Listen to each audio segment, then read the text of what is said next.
Hello 키워드. 오늘 하루 한 이슈를 헬마우스만의 시각으로 정리하는 헬로우 키워드 시간입니다. 헬마우스 임경빈 작가 어서 오세요. 안녕하세요. 예, 오늘 준비한 이슈 뭡니까? 자, 오늘 키워드도 윤석열 전 총장하고 좀 관련된 그래요? 이야기를 좀 준비를 해봤습니다. 예. 오늘 이제 사실상의 대권 선언을 했는데 네. 이제는 다음 행보가 뭐가 될 거냐 이쪽으로 이제 관심을 옮겨가게 되겠죠. 그러게요. 출마 선언을 하기 전에 사실은 윤석열 캠프 쪽에서 나왔었던 얘기가 하나 있습니다.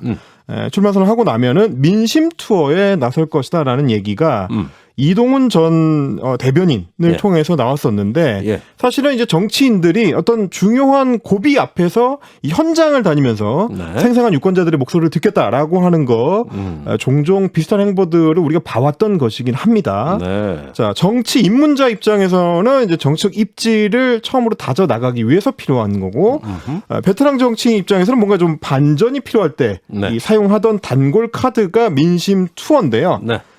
그동안 우리 정치에서 있었던 다양한 민심 투어 그 키워드들을 좀 짚어보면서 윤석열 표 민심 투어에 대해서 전망해보는 시간을 오늘 만들어보겠습니다. 그 여러 가지 이제 정치인들 얘기하실 것 같은데 민심 투어라는 말이 좀 그래요. 1년 내내 민심 투어고 정치인들의 삶이 민심 속에서 자기가 사는 거고 민심이 물이라면 자기 물고기인데 이걸 꼭 투어를 해야 되냐. 그렇죠. 이런 의미도 좀 의문으로 드는데. 이게 사실 그리고 좀 되짚어보면 민심을 살펴본다라는 게 예전 이제 왕조 시절에 왕들이 이제 자맹하는 거랑 좀 비슷한 흉내를 내는 것 같아가지고 그것도 조금 민주정에 맞느냐 이제 뭐 그런 논란은 있을 수 있습니다. 그러면은 첫 번째 키워드부터 살펴볼까요? 첫 번째 키워드를 그래서 이제 손학규의 대모험으로 잡아봤는데요. 손학규. 아시는 분들은 아실 겁니다. 이게 이제 2006년에 경기지사 임기를 마치고 2007년 대선에 도전하기 전에 손학규 전 대표가 100일에 걸친 민생 투어를 시작을 했었습니다. 네, 생각납니다. 그래서 굉장히 유명한 민생 투어입니다. 맞아요. 그래서 이제 삶의 현장에 직접 뛰어든다라는 컨셉을 가지고 전국 각지를 다니면서 실제 직업 현장에서 이제 함께 시민들하고 일하고 뭐 직접 부대끼면서 음식을 나누기도 하고 이런 어떤 생생한 보통 사람들의 삶을 체험하는 그런 경험을 했었는데 자, 삼척에 가서는 광부로서 탄을 캐는 작업을 하고요. 여수에 가서는 돌산 갓 특산물이죠. 돌산 갓을 다듬고 부산 자갈치 시장에 가서는 이제 활어를 옮기는 이런 어떤 그때 현장에 맞춘 그 오래 일한 사람처럼 진지하게 임하는 그 모습이 굉장히 인상적이었다. 지금 화면에 그 유튜브 보시는 분들은 그 석탄 갱도 같아요. 이게 얼마나 유명했으면 저 트위터 계정의 이름이 손학규의 대모험이라는 트위터 계정이 있었습니다. 그래요. 그래서 손 당시 전 지사가 여기저기 다니면서 했었던 사진들을 올리고 좀 코믹하게 패러디를 한 그런 사진들이었는데 이 생생한 사진들이 워낙 좀 많이 찍혔기 때문에 그동안 정치인들의 민심 투어 중에서 가장 완성도가 높다 이런 평가를 받기도 했었고요. 심지어는 지나치게 생생하다. 그래서 이거는 정치인이 아니고 진짜 모험가 같다. 모험을 떠난 모험가가 전국 곳곳에서 친구들을 만나는 그런 사진인 것 같다라고 해가지고 저 이제 트위터 계정이 생기기도 했을 정도고 지금 보신 것처럼 이제 얼굴에 탄을 잔뜩 묻힌 채 탄차를 타고 있는 긴장된 모습이라든지 하루 일과를 마치고 시원하게 등목을 하는 이런 모습 이런 것들이 이제 생생하게 사진에 찍혀서 화제가 되기도 했었고요. 그래서 이제 한편에서는 정치인 같지가 않고 이 그 당시에 이제 TV 프로그램 체험 삶의 현장이냐 이거 이런 얘기도 나왔을 정도입니다. 물론 사진들이 워낙 좀 강렬하게 찍혔기 때문에 이미지가 강렬하게 남긴 했는데 문제는 이게 과연 어떤 손학규 표 정책으로 연결이 됐느냐, 손학규의 정치에서 어떤 방식으로 저게 살아남았느냐, 이거를 정치적 언어를 어떻게 바꿔냈느냐라고 따져보면 과연 그 뒤에 뭐가 남았을까, 이런 생각이 드는 그런 어떤 생각이 드는 이제 민심 투어였다 이렇게 볼 수 있을 것 같습니다. 그 시골집에서 수영 기르고 살던 모습도 기억나요. 그렇죠. 그 이미지 자체는 파격이었어요. 이제 전라남도 강진의 이제 만덕산 그 풍경이었고요. 자, 좋은 아파트 놔두고 시골집에서 살면은 그 자체가 정치하겠다는 의지입니다. 뭐 그럴 수 있죠. 그렇게 해석이 돼야 되겠죠. 두 번째 키워드로 넘어가죠. 자, 두 번째 키워드는 반대로 이제 보수 정당입니다. 네. 두 번째 키워드 런닝 셔츠와 손빨래인데요. 그래요. 네, 김무성 전 새누리당 대표의 민심 투어 얘기입니다. 네. 자, 2016년 여름입니다. 손학규의 대모험 이후 딱 10년 뒤에 네. 당 대표 임기를 마친 김무성 대표가 호남과 경남을 아우르는 민생 투어에 나섰는데 당시 유력 대권 주자 선두권에 있었기 때문에 굉장히 좀 그 행보가 주목을 받던 시점이라서 그렇죠.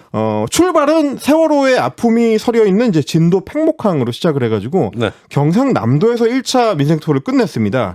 그러니까 이제 호남과 경남의 농어촌 지역들을 다니면서 민심을 듣는다는 컨셉이었는데 네. 뭐 기억하시는지 모르겠습니다만 그 당시 굉장히 좀 캐주얼하고 편안한 복장, 예. 뭐 반팔 셔츠 같은 것들을 입고 수염을 덥수룩하게 기른. 이 허옇게 이제 수염이 이제 잔뜩 기르는. 민심 탐방하는 건 좋은데 왜 다들 수염은 길러요? 그러게요. 예. 그게 뭐 어떻게 보면 좀 생생한 모습이죠. 어떻게 보면 좀 지저분한 모습일 수가 있는데 좋습니다. 굳이 수염을 기르는지는 잘 모르겠습니다. 근데 이제 하여튼 그런 어떤 인상적인 모습을 보여줬는데 잠잘 때도 이 동네 마을 회관에서 함께 이제 자고 식사는 이제 주민들의 밥상에 이제 끼어들어서 세찬 밥상에 끼어들어서 이제 같이 먹기도 하고 예. 이제 별명이 원래 이제 무성대장이라고 해가지고 좀 호탕한 게 그 포인트인 정치인인데 예. 별명에 걸맞는 행보였다 뭐 이런 평가를 받기도 했습니다. 예, 호탕한 모습이었다. 또 소탈했다. 하지만 예. 뭐니 해도 가장 유명한 거는 이 사진입니다. 예, 보니까 뭐 저 자취생 같아요. 네, 예, 뭐 김무성 대표가 또 이제 서울에서 자취를 오래 했었기도 해서 예. 그 시절 느낌인 건지는 모르겠지만 저렇게 예, 이제 저도 많이 해가지고 네. 예, 저는 좀 동질감이 느껴져요. 아, 그러세요? 손빨래 네. 자주 하셨습니까? 그 시절은 다 손빨래였지. 세탁기가 네. 어디 있었습니까? 근데 문제는 이제 저게 2016년이라는 건데. 아, 그래요? 그때는 네. 아니죠. 이 런닝 셔츠 바람에 예. 빨래판을 놓고 이 빨래 빈으로 이제 손빨래를 하고 있는. 왠지 표정권이 신세 한탄하는 것 같아요. 그러게요. 내가 지금 집 나와서 이게 무슨 고생인가 이런 생각이었는지 모르겠는데 집 나오면 개고생. 저 네. 사진이 공개되고 이 민생투어 굉장히 주목을 받게 됐는데 예. 뭐 김무성 대표 자신도 이제 전남방직 그 큰 기업가 집안 출신이고요. 예. 예, 보수정당 정치인이 갖고 있는 뭐 일종의 좀 귀족적인 이미지. 뭐 이거를 벗어나기 위한 모습이었던 거지만 예. 한편에서는 좀 너무 오바다. 뭐 굳이 저렇게까지 해야 되냐. 요즘 뭐 다 세탁기 있는데 예. 이런 얘기도 나오기도 했습니다. 아, 그래요. 그리고 또 이제 한편에서는 뭐냐면 일정 자체가 손학규의 대모험 시절에는 100일에 걸쳐서 예. 전국 각지를 다니는 거에 비해 김무성 대표 같은 경우는 이제 호남에서 4일, 경남에서 4일 이런 식으로 해가지고 각 지역의 주요 거점들을 포인트로 찍으면서 예. 간담회를 가지는 형식이었기 때문에 예. 이 생생한 민생 체험이라기보다는 결국 대권 행보 아니냐 이런 얘기를 듣기도 했습니다. 아, 그렇군요. 물론 이제 뭐 지금 얘기하는 거 다 대권 도전하기 전에 그 정치인들 모습이에요. 그렇습니다. 네. 강렬한 런닝 셔츠의 추억을 남기긴 했지만 네. 그 해에 2016년 10월에 최순실 국정농단 사태가 터지면서 이 민생 투어는 그야말로 손빨래 속의 물거품처럼 예. 아득하게 허망하게 잊혀졌던 그런 기억이 그 시기를 잘못 잡으셨네. 네. 예, 조금 뭐 좋지 않은 시기인데 어쨌든 그래도 열심히 손빨래하는 모습 네. 인상적입니다. 자, 최근에 민생 투어 하면 생각나는 사람 안철수 대표 아닙니까? 네, 또 잦은 민생 투어로 또 유명하기도 하죠. 예. 세 번째 키워드 뚜벅입니다. 2017년 대선 당시에 이제 막판 지지율 하락으로 굉장히 좀 고전을 하고 있던 안철수 당시 국민의당 대표. 예. 120시간 뚜벅이 유세를 마지막 승부수로 던졌습니다. 네. 그러니까 이제 다른 대선 후보들 같은 경우는 유세 차량을 타고 다니면서 중요한 유세지에서 이제 연설을 하는 이게 이제 유세의 뭐 기본적인 방식인데 예. 안철수 당시 대표는 이제 배낭을 메고 버스와 지하철을 타고 각지를 누비면서 유세를 펼치는 독특한 전략으로 이제 반전을 노려봤습니다. 네. 그 당시 이제 지하철에 타가지고 옆자리에 앉은 초등학생한테 뭐 학교에서 공부할 때 어려운 과목이 뭐냐 이제 그런 걸 질문하기도 했는데 예. 그랬더니 이 친구가 이제 아무래도 좀 수학이 좀 어렵다. 예. 이제 안철수 대표가 이과 출신 아니겠습니까? 예. 의대 출신이니까 수학이라고 하면 과외를 받고 있니? 뭐 이런 식의 질문을 해서. 난 그거 부적절하다고 봐요. 네. 수학이 얼마나 재밌는가 이 얘기를 해야지. 그렇죠. 과외 공부를 하냐고 물으면은 그러면 뭐 초등학생 수학이 더 싫어질 것 같아요. 그렇죠. 네. 뭐 그 정도로 사실 이제 그 당시에 초등학생과의 그 대화 자체가 굉장히 어색함의 향연입니다. 아, 그래요? 네. 초등학생도 불편해하고 안철수 대표도 굉장히 불편해하는. 그러면 둘 다 초등학생 같아 보일 거 아닙니까? 네, 뭐 거기까지는 제가 어쨌든 예. 독특한 장면이 펼쳐지기도 했는데 예. 저는 그 당시 민생 투어에서 이제 굉장히 좀 인상적이었던 게 예. 안철수 대표와 쭈쭈바의 만남이었습니다. 예. 네. 진짜 초등학교 버전으로 갑니다. 그렇습니다. 굉장히 좀 더웠던 날씨 때문에 땡땡 보이를 좋아한다고 하더라고요. 그래서 이제 많이 사가지고 기자들을 나눠주기도 하고 이렇게 이제 사진이 찍혀가지고 귀엽죠, 어떻게 보면. 예, 귀엽네요. 네, 이런 그 뚜벅이 유세를 펼쳤는데 결과적으로는 선거에 직접적인 영향을 미치지는 못했던 것 같고 이제 패배를 했고요. 지난해 총선 때는 이번에는 마라톤 유세를 들고 나왔습니다. 그래서 코로나19 사태 때문에 그 대규모 유세를 못하는 바람에 400km에 걸친 국토 종주 마라톤 유세를 시행을 했는데 전남 여수에서 시작을 해가지고 서울 광화문까지 423km를 뛰었습니다. 네. 하지만 왜 뛰는 거냐라는 의문을 남기면서 뛰긴 뛰는데 왜 뛰는 거야? 도대체 왜 뛰는 거냐? 이게 선거랑 무슨 상관이냐? 이제 의문을 남기면서 안철수의 민생 투어는 한국 정치의 독특한 하나의 유세 장르를 열었다. 이런 평가를 받기도 했습니다. 자, 그러면 앞으로 윤석열 전 총장의 민생 투어는 과연 어떨 것이냐? 또 뭐 런닝구 손빨래냐? 쭈쭈바냐? 뭐 또 오뎅 먹는 거 아니에요?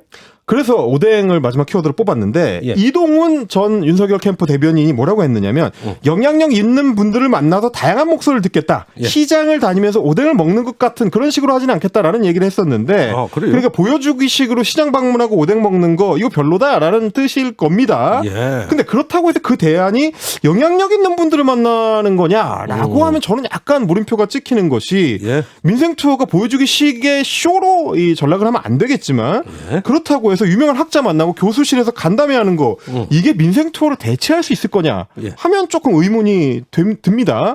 오뎅은 죄가 없으니까요. 시장 오뎅을 먹으면서 시민들의 목소리를 듣는 것도 중요한 정책 행위일 수 있다. 이거를 초보 정치인 윤석열 전 총장이 한 번쯤은 다시 되씹어 볼 필요가 있는 것 같습니다. 그래서 알겠습니다. 목소리를 듣는 게 더 중요하다는 거 기억하시길 바랍니다.